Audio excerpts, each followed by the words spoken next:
رطوبات کے خشک ہونے سے پیشاب والی نالی میں سوزش پیدا ہو جاتی ہے اور یہ بڑھتی بڑھتی سوزاک کی صورت اختیار کر لیتی ہے۔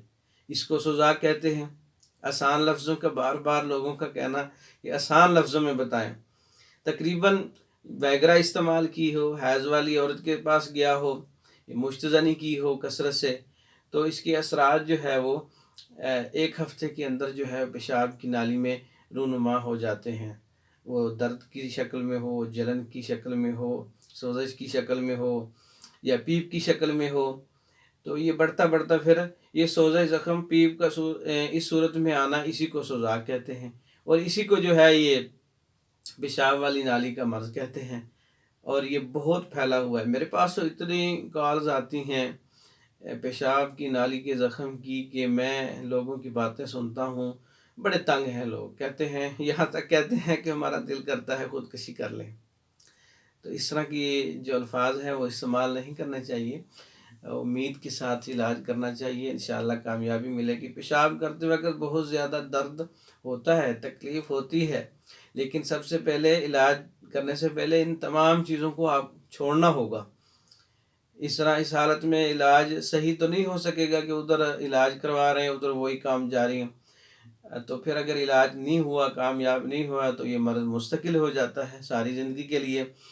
تو رفتہ رفتہ سوزاکی مادہ جو ہے پورے جسم میں اثر کر جاتا ہے، اس کی خوفناک صورتیں پیدا ہو جاتی ہیں۔ خوفناک صورتیں کیا ہیں؟ اس سے دل، دماغ، جگر متاثر ہو جاتے ہیں، اس کے مردوں کی بیماریاں رونما ہوتی ہیں، مردانہ کمزوری ہو گیا، صورت انزال کا مرض ہو گیا، بانجھ پن ہو گیا، مادہ منی کے اندر جراثیم جو ہے وہ مر جاتے ہیں، جل جاتے ہیں اس زہر سے۔ سوزاکی مادہ ایک زہر ہے، انسان کے جسم کے اندر جو ہے وہ مختلف زہر ہوتے ہیں جو جس سے تکلیف ہوتی ہے۔ ہم سوزاک کی بات کر رہے ہیں۔ سوزاک جو ہے وہ کس مزاج میں ہوتا ہے؟ کچھ لوگوں کی کمنٹس یا میسج آتے ہیں کہ سوزاک کس مزاج میں ہوتا ہے۔ میں نے پچھلی ویڈیو میں بتایا کہ سوزاک غدی عضلاتی میں ہوتا ہے، کہتے ہیں ہمیں تو سمجھ نہیں آیا۔ اب میں دوسری زبان میں کہتا ہوں، سوزاک غدی عضلاتی تحریک میں ہوتا ہے یا گرم خشک مزاج میں ہوتا ہے، گرمی خشکی انتہا کی بڑھ جائے، یہ تب ہوتا ہے۔ تو پھر بعد میں اگر یہ علاج نہ کیا جائے، علاج ناکام ہو جائے یا زیادہ دیر یہ سوزاکی زہر جسم کے اندر رہ جائے تو یہ اپنا مزاج بھی بدل لیتا ہے، پھر یہ غدی اعصابی گرم تر مزاج تبدیل ہو جاتا ہے، پھر اس کو پرانا سوزاک کہتے ہیں۔ پھر غدی اعصابی اگر نبض ہو جاتی ہے، تحریک ہو جاتی ہے، مزاج ہو جاتا ہے، تو پھر سوزاک پرانا ہو جاتا ہے۔ یہ تو سوزاک پیشاب کی نالی میں سوزش کا مرض ہے۔ بار بار سوال یہی آیا ہے، جس پر یہ سوال لکھے ہوئے ہیں میں نے لوگوں کے کہ اس سوال کا جواب بھی ویڈیو میں دینا ہے، اس کا بھی دینا ہے، اس کا بھی دینا ہے۔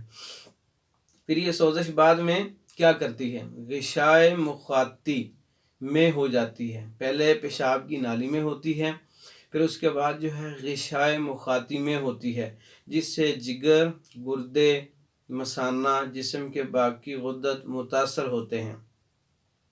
علاج میں جگر، گردے، غشائی مخاطی کو مد نظر رکھنا چاہیے۔ یہ میری جو ہے درخواست ہے حکمہ حضرات کو بھی کہ سوزاک کے علاج میں غشائی مخاطی، جگر، گردے اور جسم کے باقی غدد جو سوزشناک ہو چکے ہیں ان کو بھی مد نظر رکھا جائے تو علاج میں انشاءاللہ کامیابی ہوگی۔ تو اس میں سوزش، درد، زخم، پیپ کو ختم کیا جائے، ایسی دوائی استعمال کروائی جائے جو میں نے بہت سے لوگوں پہ آزمائی ہے، میں نے بہت سے لوگوں کو بھیجی ہے، تو ان سے اللہ کے فضل سے ان کو شفا ملی ہے، تو وہ میں آپ کے سامنے بھی پیش کرتا ہوں۔ سوزاک کا مستقل اور کامیاب علاج میں نے ان 4 میڈیسن سے کیا ہے جو آپ کے سامنے پڑی ہیں۔ ان کے نام بھی بتا دیتا ہوں میں۔ یہ نظریہ مفرزہ کے جو فارماکوپیا کے اندر نسخہ جات ہیں وہ ہر کسی کو پتہ ہے۔ غدی اعصابی ملین، جس کو 5 ملین بھی کہتے ہیں، غدی اعصابی ملین بھی کہتے ہیں، اور گرم تر ملین، وہ استعمال کروائی ہے۔ اور اس کے ساتھ 6 ملین، اعصابی غدی ملین جس کو کہتے ہیں، 6 ملین بھی کہتے ہیں، اور تر گرم ملین یہ استعمال کروائی ہے۔ اور تیسرے نمبر پر اکسیر بادیان، یہ اکسیر بادیان ہے، یہ 5 ملین ہے، یہ 6 ملین ہے، اور یہ اکسیر ورم ہے۔ اکسیر ورم بھی استعمال کروایا، اکسیر بادیان بھی استعمال کروایا، 5 ملین بھی استعمال کروائی، 6 ملین بھی استعمال کروائی۔ تو ان کے استعمال کروانے سے سوزش بھی ختم ہو گئی، اللہ کے فضل و کرم سے درد بھی جاتا رہا، سوزش بھی گئی، اور پیپ بننا بھی بند ہو گئی اور آنا بھی بند ہو گئی، خون بھی رک گیا، پیشاب بھی جو ہے وہ تکلیف سے نہیں آتا، دور ہو گیا۔ بہت سے مریض ہیں جن کو یہ استعمال کروایا ہے، اللہ کے فضل و کرم سے ان کو شفا ملی ہے، کامیابی ملی ہے۔ لیکن یہ 1-2 دن کا یا 1 ہفتے کا نہیں ہے، یہ میں نے جو پرانے مریض تھے سوزاک کے کئی سالوں کے 3 ماہ تک علاج چلتا رہا، جس کے استعمال سے سوزاک اللہ کے فضل و کرم سے جڑ سے ختم ہو گیا۔ بہت سے حکماء کی ویڈیو سنی ہے کہ سوزاک جڑ سے ختم نہیں ہوتا، اگر صحیح طریقہ علاج کیا جائے تو کوئی بھی بیماری جو ہے وہ نہیں رہتی۔ یہ بات نا امید نہیں ہونا چاہیے کہ اس کا علاج نہیں ہے، اس کا علاج نہیں ہے۔ اللہ تعالی ہمیں جو ہے علم الابدان کی سمجھ دے، اور اس کو پڑھنے کی اور اس کو سمجھنے کی توفیق دے۔ بہت سے لوگ علم الادیان تو پڑھ لیتے ہیں لیکن علم الابدان سے ناواقف ہیں۔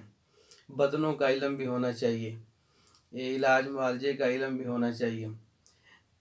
پہلے یہ صدی کے اندر لوگ جو خطیب ہوتے تھے وہ طبیب بھی ہوتے تھے، اب خطیب رہ گئے ہیں، طبیب ختم ہوتے جا رہے ہیں۔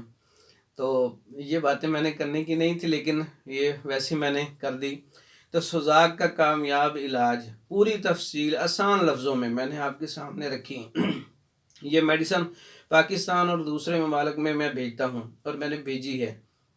اگر آپ کو بھی چاہیے، پاکستان میں چاہیے یا دوسرے ممالک میں چاہیے، پہلی بات تو خود بنا لیں۔ 5 ملین، 6 ملین، اکسیر بادیان، اکسیر ورم، یہ نسخہ جات ہیں۔ مرض کی شدت کے مطابق جو ہے ملین سے اوپر والا درجہ ہے وہ استعمال کروایا جاتا ہے، وہ تو مریض کی نوعیت ہے، مرض کی شدت ہے کتنی ہے۔ 5 ملین یا 6 ملین کی بجائے 5 اکسیر اور 6 اکسیر بھی استعمال کروایا جا سکتا ہے، 5 تریاک اور 6 تریاک بھی استعمال کروایا جا سکتا ہے، 5 مقوی اور 6 مقوی بھی استعمال کروایا جا سکتا ہے۔ یہ تو مرض کی شدت کے مطابق استعمال کروائی جاتی ہے۔ یہ ایک نارمل جو میں عام روٹین سے چلا رہا ہوں۔ تو اگر پاکستان اور دوسرے ممالک میں جو لوگ بیٹھے ہیں، پہلی بات تو یہ نسخہ جات خود بنا لیں۔ اگر خود نہیں بنا سکتے تو پھر ہم سے یہ بنے ہوئے منگوا سکتے ہیں مکمل کورسز۔ یہ واٹس اپ ادھر ہے 0300، یہ والا واٹس اپ آپ کے سامنے ہے 0363169999۔ اس نمبر پہ واٹس اپ کریں، آپ اپنی تشخیص کروائیں اور اپنا علاج پوچھ بھی سکتے ہیں۔ اپنا علاج پاکستان اور دوسرے ممالک، جتنے بھی دوسرے ممالک ہیں سب میں میڈیسن جاتی ہے، پوسٹ آفس کے ذریعے اللہ کے فضل و کرم سے پہنچتی ہے۔ میڈیسن منگوا سکتے ہیں، اپنی تشخیص، اپنا کرورہ بھیج کر، اپنی پک بھیج کر، اپنی ہسٹری بھیج کر، اپنی علامات بھیج کر، اپنی تشخیص کروا کے علاج پوچھ بھی سکتے ہیں، علاج منگوا بھی سکتے ہیں، اور علاج ہم بھیجتے بھی ہیں اللہ کے فضل و کرم سے۔ تو اسی اسنا میں آپ دوستوں سے اجازت چاہتا ہوں، کسی اور ویڈیو میں ملیں گے آپ سے، اور آسان لفظوں میں ملیں گے، اور سوالوں کے جواب بھی دوں گا انشاءاللہ، جو آج میں نے مختصر سوالوں کے جواب دیے ہیں لوگوں کے۔ السلام علیکم ورحمۃ اللہ وبرکاتہ۔